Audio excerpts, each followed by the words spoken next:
soo leen bëggee abonné ci chaîne bu mag bii di Académie Minane dem leen YouTube bind Daaru Minane ngir nag nga abonné yomb na bësal cloche bi lépp yemb su boobaa dara nag dootu la rawati ci actualité ci communauté mouride ak chaîne bii di Daaru Minane.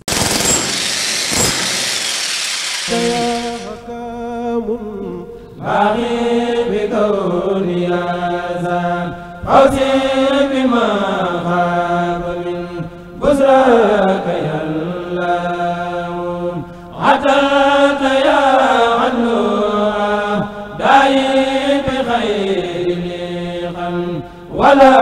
درار ولي قد كنت يلا أنت اللطيف الذي لطفت بي أبدا لطفا عجيبا يزيد الفكر يلا. asalaamaaleykum suñu mbokku téléspectateurs yi ñuy bàyyi xel ci seen télévision Académie Minane ñu am mbégte ak kontaante di leen jaajëfal bu baax a baax ñu ngi fii ci complexe Cheikh Ahmadou Bamba ngir xool si tolluwaayu liggéey bi nga xam ni Serigne Mountakha Mbacké Bassir tegoon na ko ci loxob ki nga xam ni moom moo di Abdou Lahad Ka ci jamono ji ñu weesu yëpp nag ñu ngi leen doon toppal liggéey bi di leen won image waaye di leen won tamit tolluwaay bi loolu nag mooy li nga xam ni moom moo ñu indiwaat tey kon damay ànd ak Serigne Fallou ñu ànd daal di xool image yi waaye tamit daal ciy déglu ki nga xam ne si moom moo di Thiam mu yëkkati ay kàddu leeral fi nga xam ne foofu la liggéey bi toll. aouzu billahi mina sheytaani rajim bismillahi rahmaani rahim yéen mbokki jullit yi yéen mbokki taalibe yi ñu ngi leen di nuyu kenn ku nekk ci sa tur ak ci sa sant di ko jaarale nag ci suñu jëwriñ bi nga xamante ni mooy suñu buntu ci xalif général des mourides di sëñ Mountakha Bassirou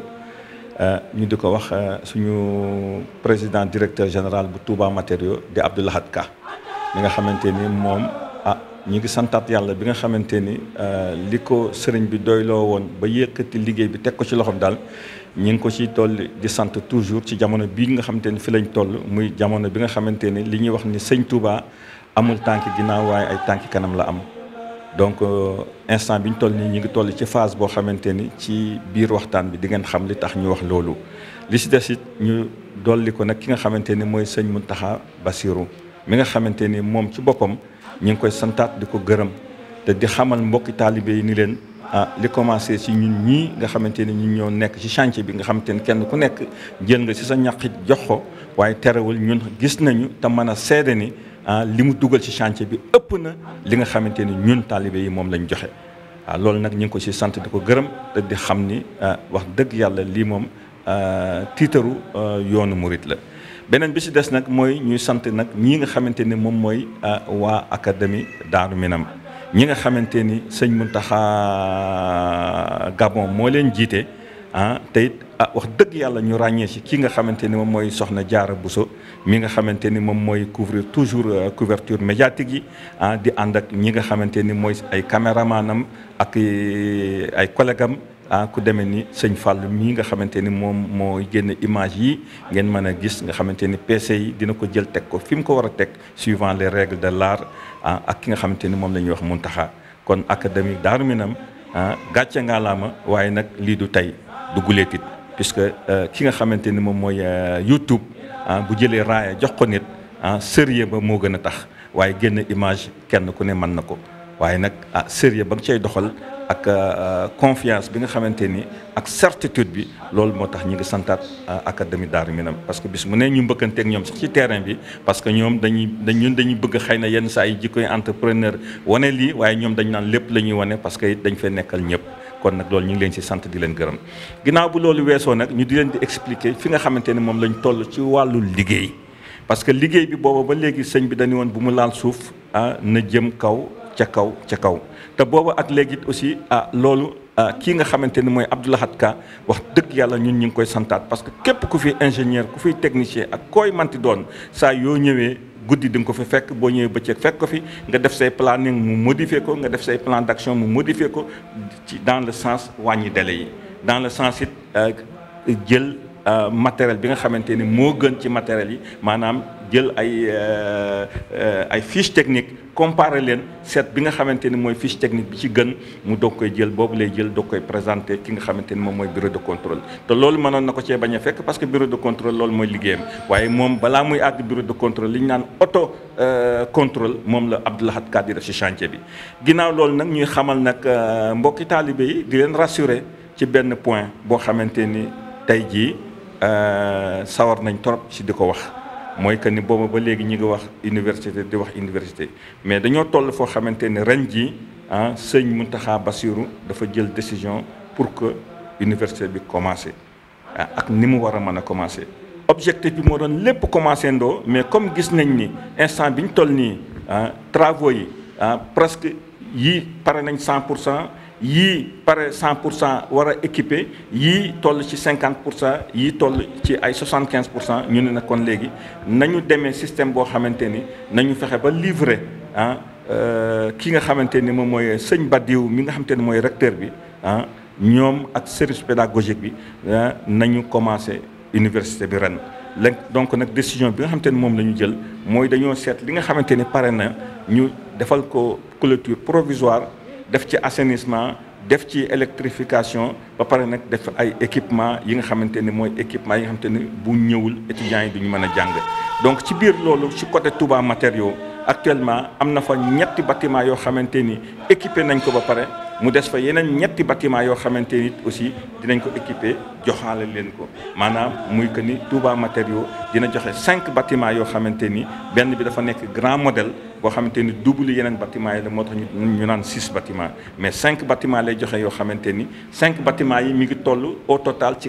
14 400 mètres carrés couverts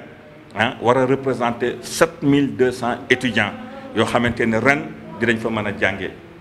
ci instant bi ñu toll nii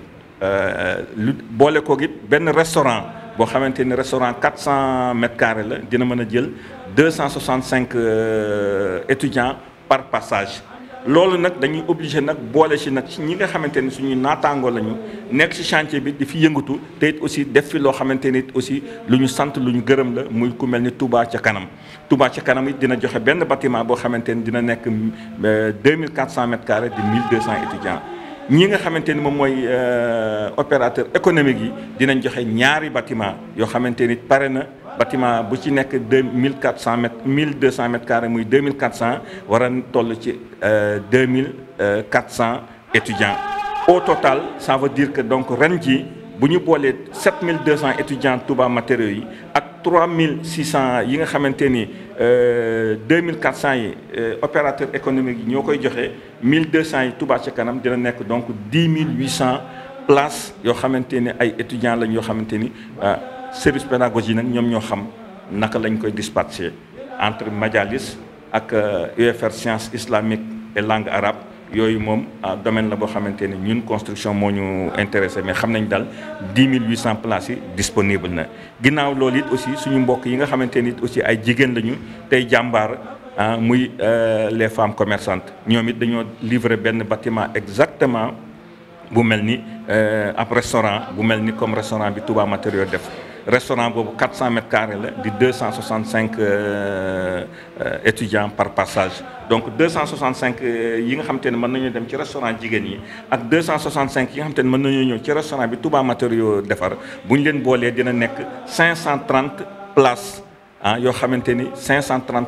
étudiants mën nañoo toogandoo lekkandoo génn yeneen 530 dugaat donc lii mooy li nga xamante ni moom mooy li nga xamante ni moo fi xew léegi nag terewul nag liñ ciy dolli rek xëy na mooy li nga xamante ni lu mel ni amphithéâtre 1500 places bi nga xamante ni ci côté Touba matériaux la nekk boobu nga xamante ni instant bi ñu toll nii gros œuvre mën nañ ni mi ngi ci 85% mu des nag li nga xamante ni moo ko xaw a retardé mais kon mu bokkoon ci année bi mooy que ni isolation thermique yi ak sonorisation yi te it dafa nekk loo xamante ni ay spécialistes lañ jëlee bitim réew te it loolu yëpp it nag Abdou Lahad Ka dafa bëgg isolation phonique bi nekk isolation boo xamante ni comme lañ ko daan faral di wax ni ki toog ci premier banc bi ci 1500 places yi ak ka toog ca dernier banc bi ñu am même degré d'écoute te it beneen bi nga xamante ni des na muy traduction instantanée bi moom it dafa am ay équipement yoo xamante ni dafay jóge bitim réew parce que professeur bu taxaw di wax cours am en arabe étudiant bi ni man olof laa ko bëgg a dégg étudiant ba la ni français laa ko bëgg a dégg dafa nekk loo xamante ni technologie la boo xamante ni dafa laaj tey ci biir loolu donc looloo tax amphithéâtre bi di xaar tuuti.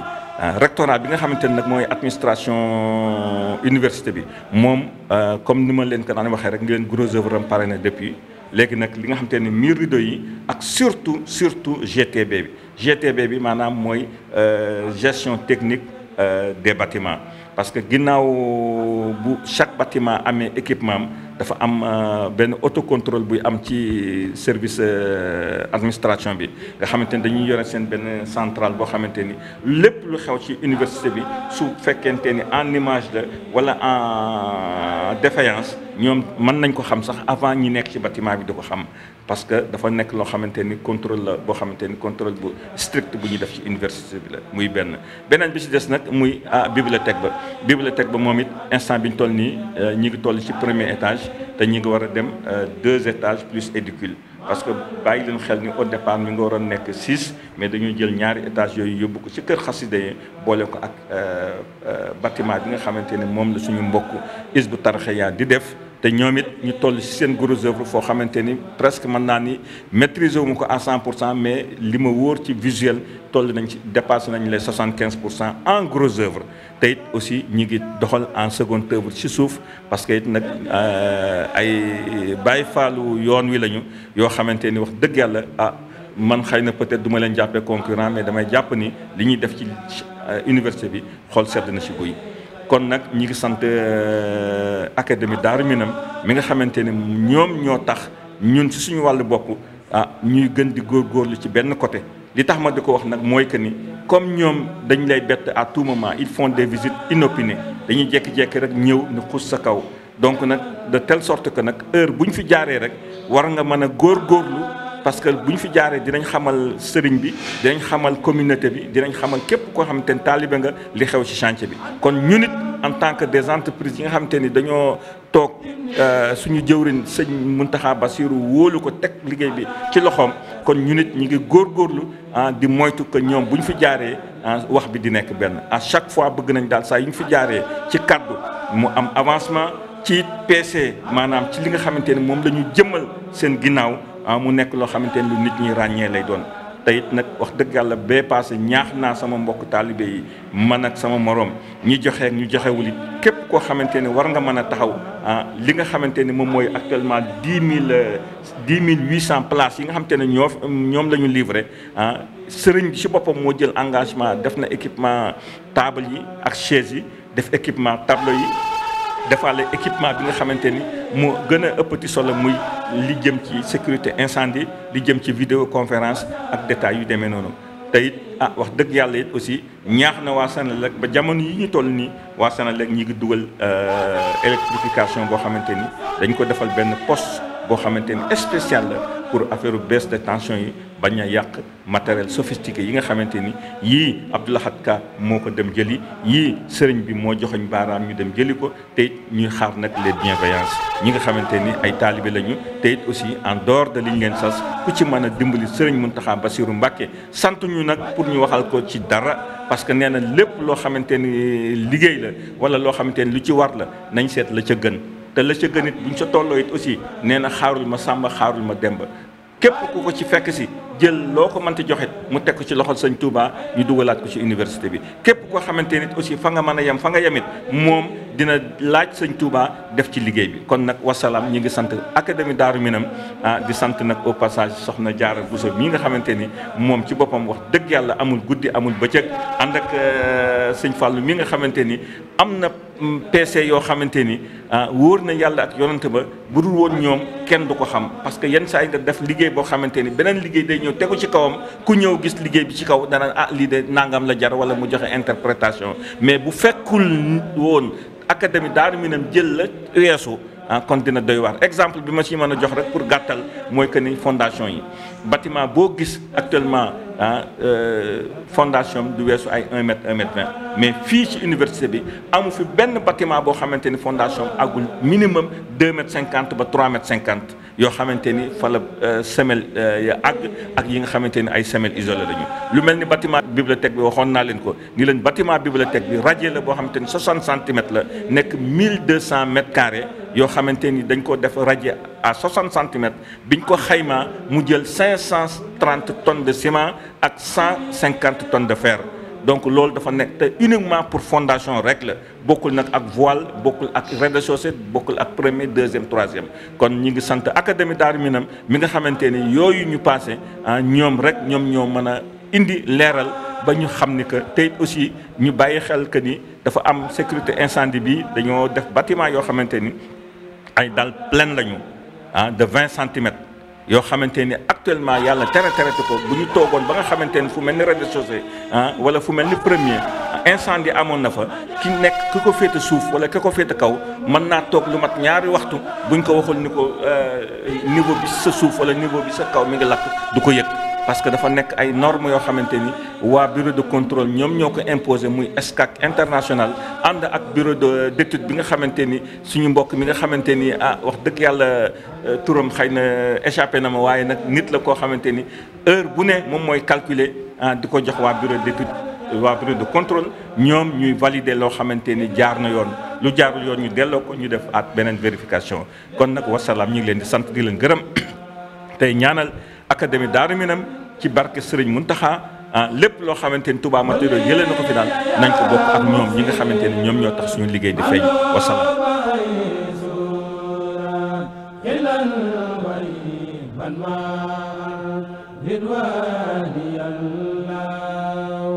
ñu ngi leen di jaajëfal ci safoo gi ngeen safoo seen télévision académie Minane di am mbégte ak kontaan te gis ngeen image yi nga xam ne moom lañ leen doon jëlale fii nga xam ne moom moo di complexe Cheikh Ahmadou Bamba dégg ngeen kàddu yi nga xam ni Thiam yëkkati na ko ngir leeral tolluwaayu liggéey bi kon jàpp nañu ni ñëpp ñi nga xam ne rek ñu ngi doon topp liggéey bi boobu ba tey dara du leen ci ump ba fii ñu toll ndaxte Thiam mi nga xam ni moom moo yore liggéey bi nga xam ne moom mooy liggéey yëpp Serigne Abdou Lahad Ka bi leeral na lépp loo xam ne rek mbokk taalibe yi teewoo woon nañ koo xam ñu ngi leen di jaajëfal bu baax a baax di leen sant di leen gërëm di leen jox rendez-vous beneen yoon jërë ngeen jëf. soo leen bëggee abonné ci chaîne bu mag bii di académie Minane dem leen YouTube bind Daaru Minane ngir nag nga abonné yomb na bësal cloche bi lépp yemb su boobaa dara nag dootu la rawati ci actualité ci communauté mouride ak chaîne bii di Daaru Minane.